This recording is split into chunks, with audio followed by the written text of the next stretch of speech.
না রাগঢাক করে নাই, এটা ভালো। আমি আপনাদের সতর্ক করে দিচ্ছি, পরে বলবেন যে আমি সতর্ক করিনি। আমি আপনাদের সতর্ক করে দিচ্ছি, আপনারা যদি নিজেদের মধ্যে ভেদাভেদ ভুলে একসাথে কাজ না করতে পারেন, নিজেরা যদি কাদা ছোড়াছুড়ি করেন, মারামারি কাটাকাটি করেন, এই দেশ এবং জাতির স্বাধীনতা সার্বভৌমত্ব বিপন্ন হবে। আমি আজকে বলে দিলাম, নাইলে আপনারা বলবেন যে আমি আপনাদের সতর্ক করিনি। আমি সতর্ক করে দিচ্ছি আপনাদের। ভালো। আর্মি সবসময় চায় শত্রু তাকে লক্ষ্য করে গুলি ছুড়ুক, গুলি ছুড়লেই একমাত্র আপনি প্রতিপক্ষের অবস্থান বুঝতে পারবেন। ওয়াকার সাহেব নিজের অবস্থান জানাইছেন, নিজেরে দেশের বিপ্লবের ছাত্র জনতার আকাঙ্ক্ষার প্রতিপক্ষ বানাইছেন, আর অবশ্যই অবস্থান জানাইছেন। এটা তার একার অবস্থান না, এই অবস্থান ভারতের, এই অবস্থান আওয়ামী লীগের, এই অবস্থান বাংলাদেশের সুশীল এলিটদের, হয়তো কোনো কোনো রাজনৈতিক দলেরও আমি আর নাম বললাম না। তো সে কি বলিছে? 1 number, police, RAB, NSI, DGFI এই সমস্ত প্রতিষ্ঠানকে দুর্বল করে তোলা যাবে না। এই সমস্ত প্রতিষ্ঠানের সদস্যদের বিচারের প্রশ্নটা এদেরকে দুর্বল না কইরা সমাধান করা লাগবে। 2 নাম্বার, নির্বাচন ডিসেম্বরে হইতে হবে এবং ইনক্লুসিভ হইতে হবে। ইনক্লুসিভ মানে এটা আওয়ামী লীগ থাকতে হবে, আওয়ামী লীগকে পার্টিসিপেট করতে হবে। 3 নাম্বার, বিডিআর বিদ্রোহের বিচার যা হয়েছে ঠিকঠাক হয়েছে, এটা নিয়ে আর আগানো যাবে না। 4 নাম্বার, দেশব্যাপী যে হানাহানি মারামারি কাটাকাটি হইতেছে এগুলো বন্ধ করা লাগবে। উনি কইছেন মব, নানাবিধ মব বন্ধ করা লাগবে। এইসবের সার কথা কি? সার কথা হইল প্রফেসর ইউনূসের সরকারকে দ্রুত বিদায় নেওয়া লাগবে এবং বিপ্লবী তৎপরতাগুলো বন্ধ করা লাগবে। সোজা কথায় স্ট্যাবলিশমেন্টকে ঠিক রাখা লাগবে, আওয়ামী লীগকেও নির্বাচনে অংশগ্রহণ করতে দিতে হবে। বাবাকার কইতে চাইছে, যেটা কইতে চাইছিল আর কি, যে নির্বাচন হবে, তাড়াতাড়ি হবে, আপনাকে ক্ষমতায় আসার সুযোগ দেব। তবে ইন্ডিয়ার সাথে আগের যে সম্পর্ক ছিল না আধিপত্যবাদী, সেটা পুনঃপ্রতিষ্ঠা করতে হবে, এই শর্ত আছে। গেলে আওয়ামী লীগকে পর্যায়ক্রমিকভাবে পুনর্বাসন করতে হবে, এটাও শর্ত আছে। বিডিআরের হত্যাকাণ্ডের বিচার নিয়ে আগাইতে পারবেন, এটাও শর্ত আছে। অন্য সকল বাহিনীর বিরুদ্ধে চলমান তদন্ত বন্ধ করতে হবে, এটা আর একটা শর্ত। আর সেনাবাহিনীর আয় ব্যয়ের যে হিসাব টিসাব আছে না, এগুলোর গোপনীয়তা রক্ষা করতে হবে, এটাও একটা শর্ত। খেয়াল করলে দেখবেন যে আওয়ামী লীগের ষড়যন্ত্রের বিরুদ্ধে ওয়াকারের কোনো বক্তব্য নাই, বরং বেশি বাড়াবাড়ি করলে সার্বভৌমত্ব ঝুঁকিতে পড়ার হুমকি আছে। মানে কি? বাংলাদেশের সার্বভৌমত্ব হুমকির মুখে পড়া মানে কি? তো ইন্ডিয়া বাংলাদেশ দখল করে নেবে, তাই তো? দেশের সার্বভৌমত্ব ছিল, স্বাধীনতা ছিল। 1971-এর 25 মার্চ পাকিস্তানি বাহিনী গণহত্যা চালাইল, তারপরে কি হইল? শান্তি বাহিনী তৈরি হইল। মানে যা হওয়ার হয়েছে, এখন আমরা শান্তি চাই, মুক্তিযোদ্ধারা সব দুষ্কৃতিকারী। এই মাইন্ডসেট, এটাই হইতেছে দুর্বল ভীরু কাপুরুষের মাইন্ডসেট, এটাই হইতেছে সেই পাকিস্তানি বর্বরতার মাইন্ডসেট। এই মাইন্ডসেটই দেখাইলো ওয়াকার, যা হওয়ার হয়েছে। যারা বিপ্লব করছে তারা মব, যারা বিপ্লব করছে তারা দুষ্কৃতিকারী, যারা বিপ্লবী কর্মকাণ্ড চালায় তারা দুষ্কৃতিকারী। একজন সাবেক সিটি মেয়র যদি বলে যেই শহরে আমরা দিনে চলতে পারি না, সেই শহরে আমরা রাতে ঘুমাইতে দেব না, শুনেন। আমাদের কথা স্পষ্ট, যে রাজধানীতে আমাদের মানুষ শান্তিপূর্ণভাবে দিনে ঘুরতে পারবে না, চলতে পারবে না, সেই রাজধানীর মানুষ রাতে ঘুমাতে পারবে না। আমরা সেইভাবে আমাদের তৈরি করে নিছি। আমাদের ডিসিশন, আমাদের মূল ব্যক্তি, আমাদের নেত্রী যেভাবে এখানে সাজেশন করবে, আমরা পরামর্শ কর্মে আমাদের যেখানে যার সাথে আলোচনা দরকার সেইটা করব। যেখানে হাসিনা বলে সহিংসতার নির্দেশ দেয়, শুনেন। 32 নম্বর যে হাত দিয়ে হাতুড়ি পিঠে ভেঙেছে আর ওই ট্রাক্টর চালিয়েছে, তাদের ওই হাত দিনের মতো এমন করে দিতে হবে যেন প্রতি মুহূর্তে হাতের দিকে তাকিয়ে এটা যেন মনে করে যে এই হাত দিয়ে 32 নম্বর ভেঙেছে। এটা পারবে কি তোমরা? সেটা আমাকে বলো, আমি চাই। সকলের ছবি আছে, খুঁজে খুঁজে বের করো কে কোথায় আছে। বেঁচে থাকবে সারা জীবন আর ওই হাত দেখবে, এটাই আমি চাই, আর কিছু চাই না। আর যেখানে আওয়ামী লীগেররা প্রকাশ্যে এরে ওরে জবাই করার কথা বলে, শুনেন আমারে জবাই করার কথা বলছে। পিনাকি ভট্টাচার্য ফ্রান্সে একটা লয়ের কথা বলি, if you kill someone you don't need to death penalty, maybe life in the prison 10 years 12 years। ফ্রান্সে কি বাংলাদেশের মানুষ নাই? পিনাকির মতন একটা কুকুর এই ধরনের কাজ করে যাবে আর বাংলাদেশের মানুষ এখানে বসে আছে? অ্যাসাইলাম মারা একটা কুকুর এখানে বসে আছে, এই কুকুরটা গলা কাইটা যদি এখানে কোনো মানুষের ডেথ প্ল্যান্টি হবে না, life in the prison. I am challenging. I am sorry. এবার শোনেন, ইলিয়াসরা জবাই করার কথা বলছে। ইসলাম যদি আমাকে অ্যালাউ করতো কাউকে খুন করা, 1 নম্বরে আমি খুন করতাম, দিস গোয়িং টু লাইফ, 1 নম্বরে আমি খুন করতাম ওই ইয়েকে, কি বলে, ইলিয়াসকে। Is another talented but very deeply rooted within the wrong process. And this Hassanat guy. সেইখানে ওয়াকার কারে হানাহানি থামানোর কথা বলতেছে, কারে? হাসিনাকে তো বলে না। ওয়াকার বলে কাদাছড়াছড়ির কথা, মানে রাজনৈতিক বিতর্ক থাকবে না সমাজে। 15 বছরের ফ্যাসিবাদের ভূত 7 মাসে দূর করা যাবে? ওয়াকারকে নিজে তার দায়িত্ব পালন করেছে। আওয়ামী লীগারদের ক্যান্টনমেন্টে আশ্রয় দিছে কে? দুর্বৃত্ত জেনারেলদের নিরাপদে পালায় যেতে সাহায্য করছে কে? দেশের রাজনৈতিক পট পরিবর্তনের সময় ইন্ডিয়ান সেনা প্রধানের সাথে সার্বক্ষণিক যোগাযোগ রাখছে কে? এই ওয়াকার। শুনেন ইন্ডিয়ান সেনা প্রধান কি বলে। I am in touch with the chief of Bangladesh during the time of when this changeover took place. I was in constant touch with him. And even thereafter, in November 24, we had a video conference also. As far as the military cooperation is concerned, is again going up in the same way. Our officers have moved there for the NDC also. There is no let up on that side. When we talk about the relationship we should talk about when there is an elected government. So as of now, the relationship is with the military is well and perfect. এমনকি হাসিনার শেষ সময় সেনাবাহিনী নামায় তাদের দিয়ে বিক্ষোভকারীদের উপরে গুলি করা, ড্রোন দিয়া বিক্ষোভকারীদের ইন্টেলিজেন্স দিছে না আর্মি? ওয়াকার দিছে না? আয়না ঘরে প্রফেসর ইউনুসকে যাইতে বাধা দিছে না আর্মি? আয়না ঘরের ক্রাইম সিনকে তার আওতাধীন এলাকায় পরিবর্তন করে দেওয়া হয়েছে না? ওয়াকার যে বিকল্প ক্ষমতা কেন্দ্র কইরা সিসি হইতে চাইতেছে, তার যে খায় সেইটা, আর তার মাধ্যমে হাসিনার আর ইন্ডিয়ার ইন্টারেস্ট পুনর্বাসন করতে চাইতেছে, তা আমি অনেক আগে থেকে বলতেছি। এডিটর সাহেব দেখান আমার ভিডিওর থাম্বনেলগুলো, পাশের তারিখ দিয়ে দিয়েন কত তারিখে এটা দিছি। ওয়াকার সাহেবের বক্তব্যে ফ্যাসিবাদের পুনরুত্থানের লক্ষণ স্পষ্ট। ওয়াকার যা বলছে তার মধ্যে পতিত সরকারের দালালদের রক্ষা করার ইঙ্গিত স্পষ্ট। তর্জনী উঠায় সবাইকে সতর্ক করছেন ওয়াকার সাহেব। ওই তর্জনী আমরা চিনি, ওইটা মুজিবের স্বৈরাচারী তর্জনী, ওইটা হাসিনার ফ্যাসিস্ট তর্জনী, ওইটা মোদির হিন্দুত্ববাদী তর্জনী। এই হেডম কই থেকে আসে তা আমরা জানি। ওয়াকার সাহেব মেলা সেনা প্রধান আসতে গেছে, ওই চেয়ারে যতদিন ততদিনই হেডম। মাথায় রেখেন কথাটা, এটা কোনো হেডম না। যাদের সাথে খেলতে আসতেছেন তাদের হেডম চেয়ারের উপরে না, তাদের হেডম রাস্তায় জনতার শক্তিতে। আসেন এটা এটা করে ধরি। সেনাবাহিনী আর সেনা প্রধানের প্রতি বিদ্বেষ কেন? হাসিনা বলতো আমার অপরাধটা কি শুনেন। দেশবাসীর কাছে আমি বিচার চাই, কি অপরাধটা কি করেছি। আর হাসিনার বনজামাই ওয়াকার বলে সে নাকি জানেই না কেন লোকে তার উপরে বিলা। এটা কি ফ্যামিলির ঐতিহ্য ওয়াকার সাহেব? আপনি তো ফ্যামিলির পার্ট না, বিয়ে করেছেন ওই ফ্যামিলির, তো আপনার ভিতরে তো ওই জিনটা নাই, তাও এটা শিখে গেছেন না। তো ওয়াকার সাহেব একদিন আমরা যে এত কিছু কইলাম তখন আপনি কইছিলেন কানের মধ্যে কি তুলা দিয়ে রাখিছিলেন নাকি বিপ্লবী ছাত্র জনতার গণদাবির প্রতি আপনার কোনো শ্রদ্ধা নাই?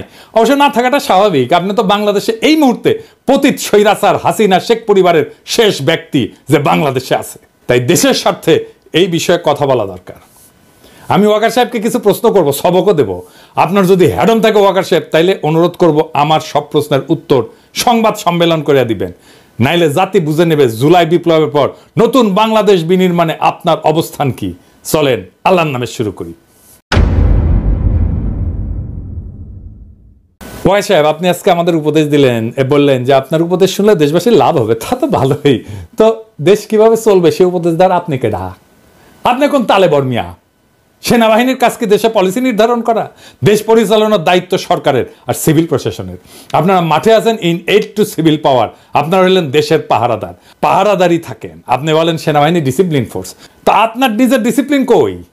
আপনার নিজের ডিসিপ্লিন কোথায় বলা আছে সেনাপ্রধান দেশবাসীকে পরিচালনার উপদেশ দিতে পারে? এটা কি আপনার কাজ? 2 নাম্বার, আপনি যদি জনগণকে ভয় দেখান এই বলে যে ডিসিপ্লিন ফোর্সকে অন্য পথে পরিচালনা করবেন না, কি বুঝাইতে চাইলেন আপনি? ক্ষমতা দখল করবেন? দখল করে দেখেন আপনার অবস্থা তো খালেদ মোশাররফের সাথে খারাপ হবে। সেই ভবিষ্যৎবাণী ছাত্র জনতার পক্ষ থেকে কয়ে দিলাম, আপনি হাসিনার ফুয়াতো বোনের জামাই হওয়ার পরেও এই জাতি আপনাকে সেনাপ্রধান রাখিছে, কারণ আমরা সেনাবাহিনীকে বিতর্কিত করতে চাই না। আপনিই সেনাবাহিনীকে বিতর্কিত করেছেন আপনার বক্তব্য দিয়া। সেনাবাহিনীকে বিভ্রান্ত করবেন না ওয়াকার সাহেব, নইলে জনতার রোশানলে পড়া ইতিহাসের প্রথম সেনাপ্রধান আপনি হবেন। এ বিষয়ে সাবধান কইরা দিলাম। আপনি গেছেন বিডিআর হত্যাকাণ্ডের শহীদদের স্মরণে নবঘোষিত শহীদ সেনা দিবসের অনুষ্ঠানে, তাই না? এখানে গিয়ে বলবেন কিভাবে সেনাবাহিনী আগামীতে এরকম ঘৃণ্য হত্যাকাণ্ডের সম্ভাবনাকে প্রতিহত করবে। আপনি তো উঠে গেছিলেন, হ্যাঁ, আপনি তখন মেজর আছিলেন, তাই না? ভেতরে মারা যাচ্ছে, আপনি তো কিছুই করেন নাই। আপনার বস ব্রিগেডিয়ার হাকিম নানক আর মির্জা আজমের সাথে ঘুটু করিচ্ছে, দেখা যায়। হ্যাঁ, আপনি বলবেন কিভাবে বিদ্রোহে ক্ষতিগ্রস্ত পরিবারের পাশে দাঁড়াবেন, তা না করে আপনি নিজের প্রচারণা চালাইলেন, সেনাবাহিনীর অপকর্ম ঢাকার চেষ্টা করলেন, জাতিকে থ্রেট দিলেন। এত সাহস কই পান ওয়াকার সাহেব? ইন্ডিয়া থেকে নতুন অফার পাইছেন? হ্যাঁ, ভালো। বিডিআর হত্যাকাণ্ডের বিষয়ে ফুল স্টপ টেনে আপনি বিচার প্রক্রিয়াকে শুধু প্রভাবিত করলেন না, বরং এমন কথা দিয়ে বাইরের এবং দেশের ভিতরের শত্রুদেরকে সেফ এক্সিট দিলেন। আওয়ামী লীগের তাপস, নানক, গং যারা এই বিদ্রোহের গোপন এজেন্টের কাজ করছিল তাদের সেফ এক্সিট আপনি দিলেন, কারণ আপনি ওই সময় উপস্থিত ছিলেন। আপনার বস নানক আজমের সাথে ঘুটু করিচ্ছে, ওই আপনার বস আপনারও পাশে দাঁড়িয়ে আছে, দেখেছেন? বিডিআর বিদ্রোহের সময় যে সমস্ত সেনাবাহিনীর কর্মকর্তাকে চাকরিচ্যুত করা হয়েছিল, আয়না ঘরে না হয়েছিল, তাদের বিষয়ে আপনি আজকে কোনো কথা বললেন না কেন?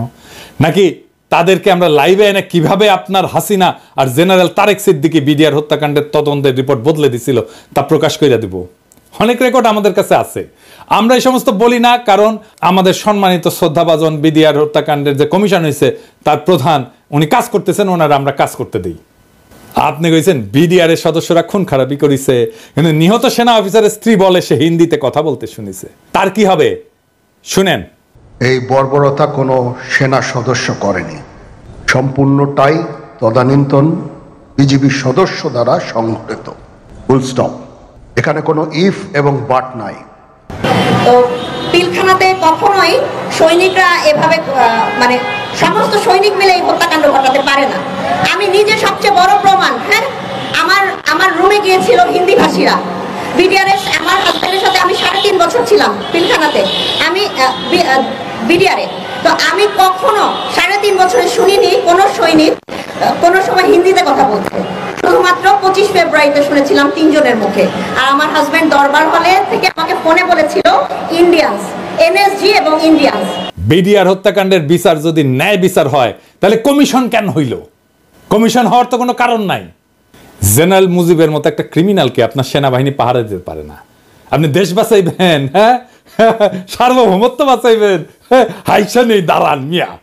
এই বিষয়ে আপনার আর্মি অ্যাক্টের 1952-44 ধারায় এটা লেখা আছে ইংরেজিত। এডিটর সাহেব পাশে দেখান, ইংরেজিত যেহেতু কইছে ঠিকই কইছে, তাই না?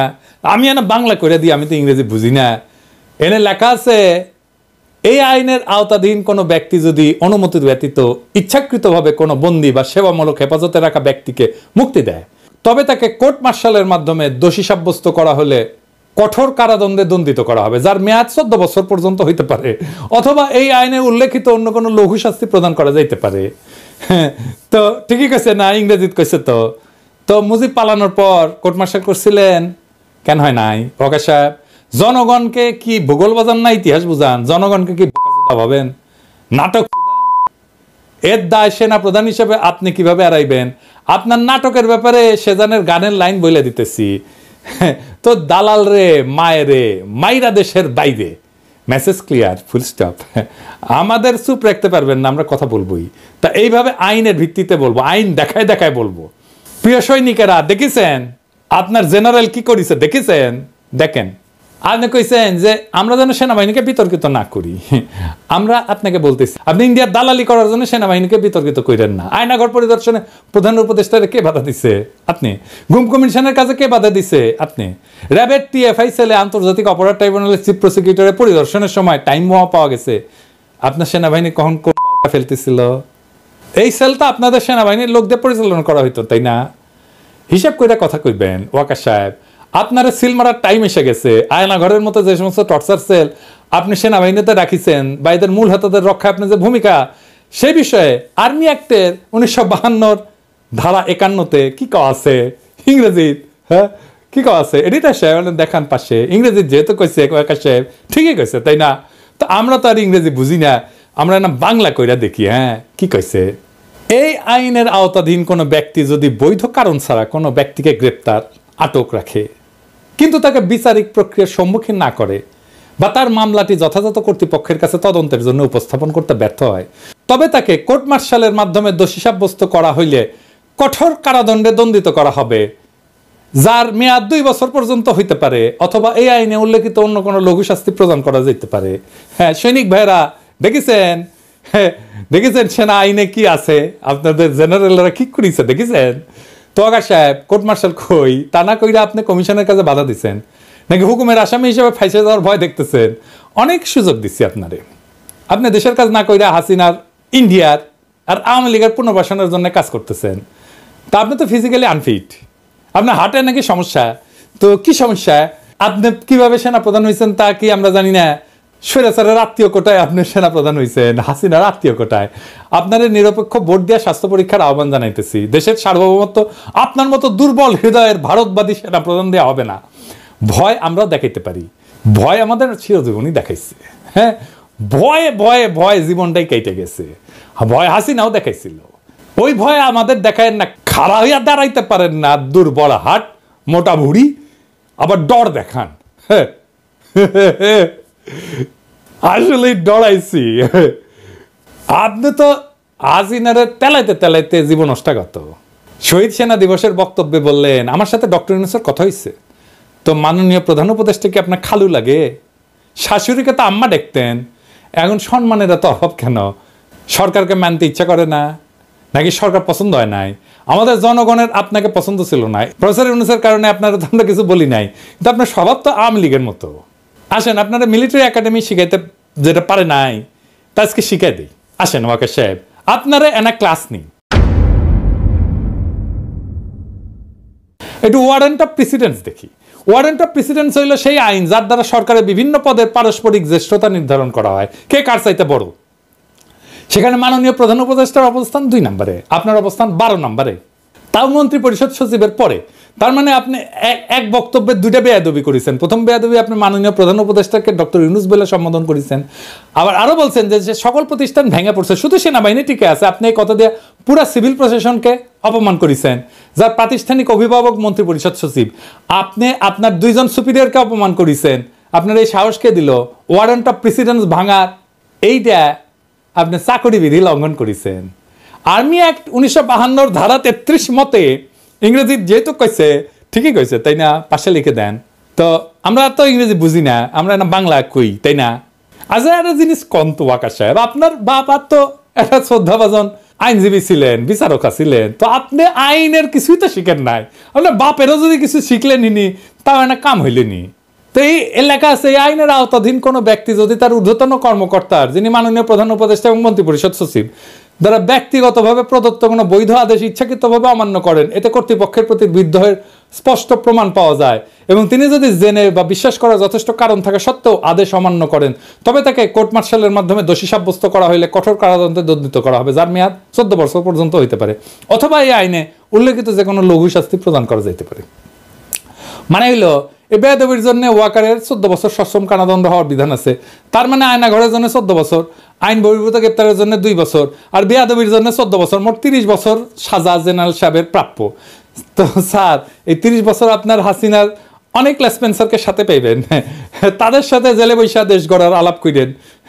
আপনার শুভকামনা জানাইলাম আগে থেকেই। আরো ইস্যু আছে, একদিন আর কইলাম না, আপনার হার্টের সমস্যা তো একদিনে মেলা চাপ দিলাম না আর কি। আবার কইমুনি এই সেকেন্ড এপিসোডে আর কি আপনার প্রতি আসিচ্ছে। তো এই প্রথমে একটা কথা কই, এটা শেষ কথা কই আনি, যে আপনার উপরে আইনটা কেমনে প্রয়োগ করা হবে সেটা না দেখে দিই, তাই না? এইসব বিধানের একটাই সমস্যা, তা হইল যে সেনা আইনের অজুহাত। সেনা প্রধানের উপরে সেনা আইন প্রয়োগ করবে কে, সেটা একটা বড় প্রশ্ন, কিন্তু এর সমাধান আছে। আমার কাছে কাল সব প্রবলেমের সলিউশন আছে। দেশের সর্বোচ্চ আদালত সুপ্রিম কোর্ট, যাদের যারা সাংবিধানের ব্যাখ্যা দিতে পারেন, তাই এই সমস্যার সমাধান দিতে পারেন সুপ্রিম কোর্ট। আমি মাননীয় প্রধান বিচারপতিকে অনুরোধ করব আপনি একটা সুমোটো বা স্বতঃপ্রণোদিত রুল জারি করেন এবং সেনা প্রধানকে ওয়ারেন্ট অফ প্রেসিডেন্স এবং সেনা আইন লঙ্ঘনের বিষয়ে ব্যাখ্যা দিতে আদালতে ডাকেন। বিচার বিভাগ স্বাধীন এবং তার স্বাধীনতা প্রমাণের এটাই সবচেয়ে বড় সুযোগ। আশা করি এই সুযোগ আমাদের মাননীয় প্রধান বিচারপতি নষ্ট করবেন না।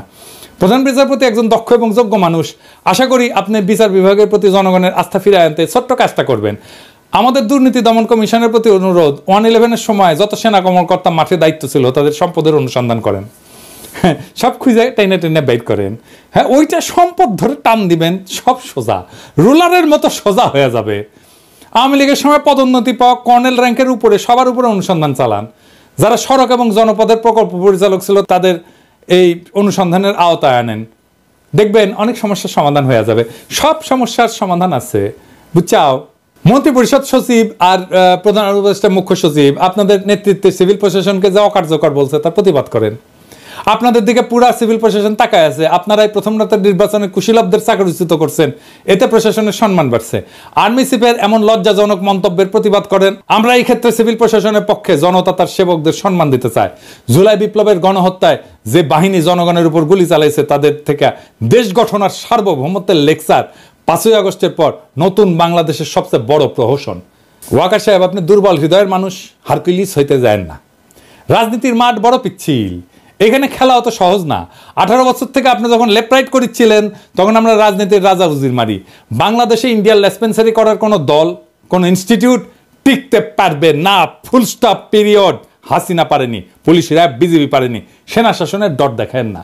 ইন্ডিয়ান পাওয়ার কলিকাতা হারবাল খেয়া বীর ছাত্র জনতাকে ডট দেখাইতে আসবেন না। খালেদ মোশাররফ কলে হইপার থেকে ডাক দিবে, উইও হারকুলিস হবার চাইছিল ইন্ডিয়ান সালসা খাইয়া। আবার আওয়ামী শাসন, ভারতীয় আধিপত্যবাদ ফিরে আনতে চাইছিল। ওই ইতিহাসে রিপিট করতে চাইলে স্বাগতম। আপনি যে আওয়াজ দেন আমরা দেশে ফিরলে সামলাইতে পারবেন, হুদাই ফাল পাইলেন না। আমরাও শান্তি চাই দেশে, আমরা স্থিতিশীলতা চাই, কিন্তু কোনোভাবেই ইন্ডিয়ার তালুকদারি আর হাসিনার আওয়ামী লীগের প্রত্যাবর্তনের বিনিময়ে না। ইন্ডিয়ান স্বার্থ পুনর্বহাল আর আওয়ামী লীগের পুনর্বাসনের চেষ্টা করলে আমরাও এর শেষ দেখে ছাড়বো। পরে কয়েন না, সাবধান করি নাই।